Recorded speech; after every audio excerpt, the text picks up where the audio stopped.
Team 10 travels across state lines after a contractor waiting to be sentenced for taking money and not doing the work is accused of doing it again. Plus, a Pacific Beach woman pays her parking ticket in person. Why she still got hit with hefty late fees weeks later. But first, we are learning more about the murder of a 16-year-old boy in Rancho, Bernardo. Investigators originally thought that he was killed in a traffic accident, but now they say he was murdered during a robbery. Police initially said one man had been arrested, but today there were two men charged. And 10 News reporter Mimi Alcala is live at the downtown courthouse. Mimi, the suspects both faced a judge for the first time today.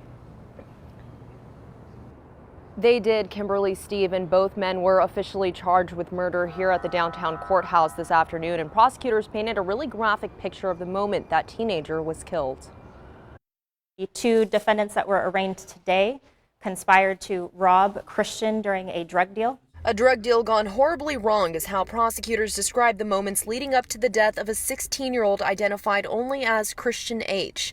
The judge ordered us not to show the defendants' faces, but Angel Ramirez and Joshua Benjamin have been charged with first-degree murder and robbery after they allegedly met Christian outside of his house to sell him drugs, then robbed and killed him. During the course of the transaction, the defendants took the money from Christian and then drove off at a rapid pace.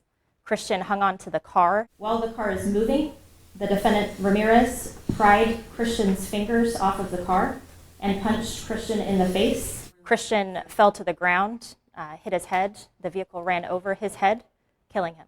Prosecutors say Benjamin was driving and Ramirez was in the back seat. Christian was killed back in March. Police found him lying in the street on Cresta Drive in Rancho Bernardo.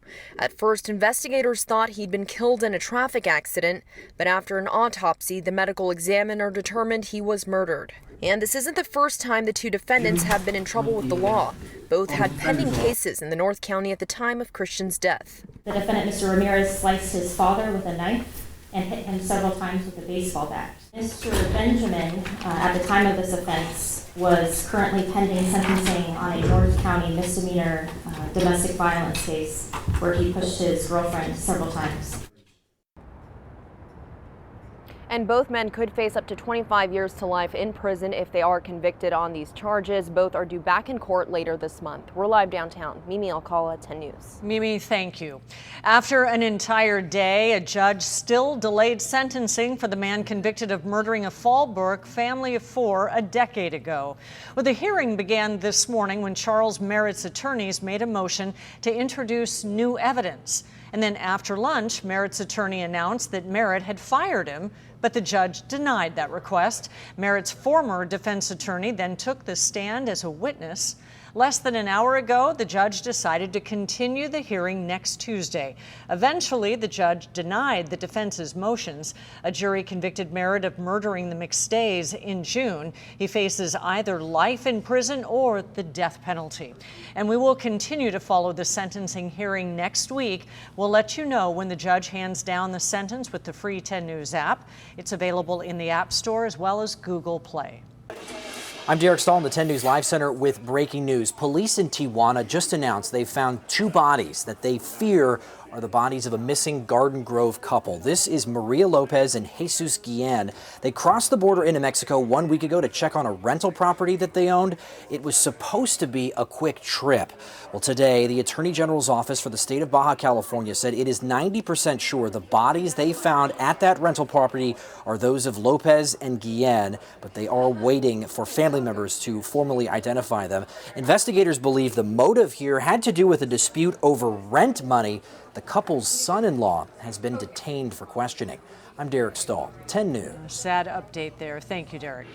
A San Diego area contractor who admitted to stealing people's money is once again being accused of taking money and not doing the work. Our Team 10 investigator Adam Recruzen has exposed Stephen Hague back in 2018. Now another person says that Hague paid him and the work was never done. Yeah, these are about the same exact allegations that we previously heard. Late last year, Stephen Hague pleaded guilty to 3 counts of grand theft and 2 counts of theft from an elder. He's still waiting to be sentenced for that.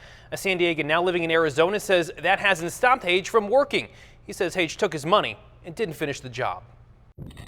in '96. I retired 22 years Navy. A Navy man through and through, Jim McDonald was lucky enough to spend most of his career in San Diego. That was until about 2 years ago.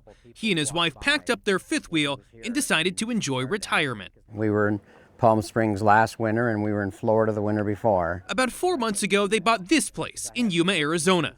But not all of it was move-in ready. The deck was falling apart, so we needed to get the deck tore out, the awning tore out, and then redo everything. Jim says he needed help doing the job. And that's when I found Stephen's information on Yuma Craigslist, with 35 years experience doing windows and decks and awnings. The Stephen he's referring to is this guy, Stephen Hage. Hey, I'm Adam Rakusin with Channel 10 News. We'd like to ask you a couple questions about the allegations against you.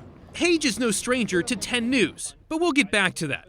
Back in Arizona, He came over and I showed him what we needed to do. He gave me a quote, and I said, well, let's get the ball rolling. Jim says the quote was for $7,500, $4,000 up front for time and materials, then a payment schedule moving forward.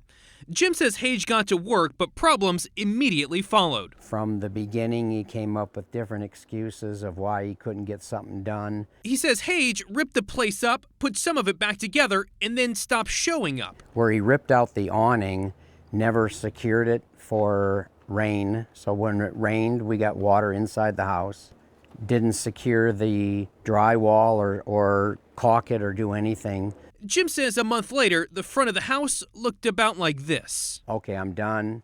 You're fired. The next time you hear from me will be when you're informed of the date for small claims. How much do you think that you've paid him out? I've paid him $6,500 out of the $75 agreed. It wasn't until after Jim paid Hage that he Googled his name and found this Team 10 story from March of last year. What do you have to say to those families who are accusing you of taking their money and never doing any of the work?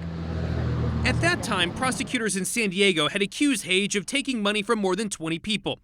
In court, they claimed Hage took down payments on home improvement contracts, and after getting the money, he disappeared after performing little to no work. We wanted to support small business. James Francois told Team 10 he paid Hage more than $5,000 for a patio room. He never showed up, never delivered any of the materials, never did an hour of work.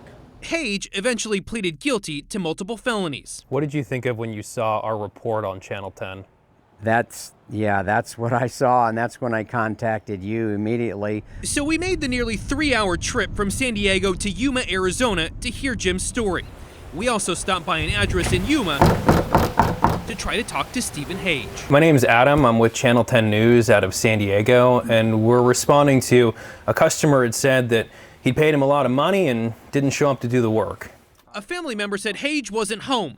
I left a card, but Hage hasn't called.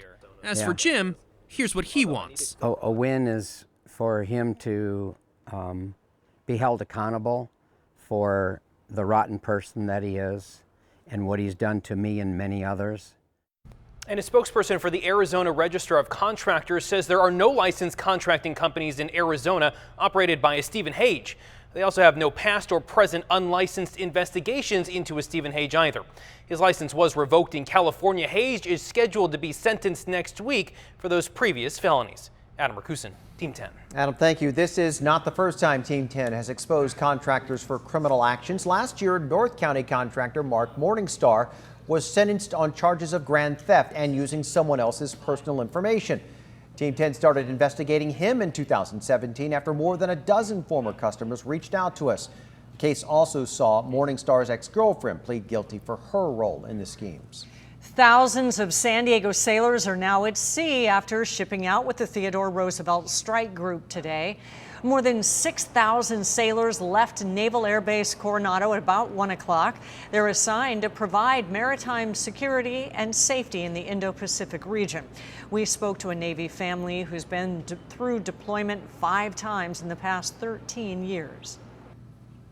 It's not easy. It's not something that is easy to deal with, but we have to be there for them to make them strong because they're keeping us safe.